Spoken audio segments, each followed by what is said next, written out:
எல்லாம் நிறைய மாற்றம் வரணும். இப்போ இதுக்கு முன்னாடி இருந்த டிஎம்கே வந்து என்னென்னலாம் பண்ணலையோ, அதெல்லாம் வந்து இப்போ வர கட்சி உறுப்பினர்கள், தலைவர்கள் வந்து பண்ணணும் அப்படின்னு எதிர்பார்க்குறேன்.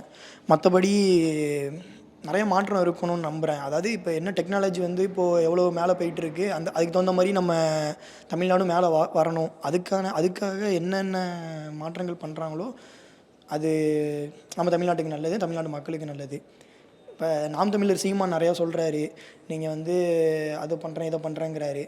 ஓகே, அது எல்லாமே வேலிடு தான். வேலிட் இல்லாத பாயிண்ட்ஸ் நிறையா இருக்குது. அது நம்ம பார்த்திங்கன்னா ஒரு சில பாயிண்ட்ஸ்லாம் வந்து நம்ம கீழே போகிறதுக்கான சான்சஸ் இருக்குது. அது மாதிரி இல்லாமல் கொஞ்சம் நிறையா மேலே வரதுக்கான வாய்ப்பு வந்து நமக்கு இப்போ வர தலைவர்கள் பண்ணாங்கன்னா நிறைய பேருக்கு யூஸ்ஃபுல்லாக இருக்கும்.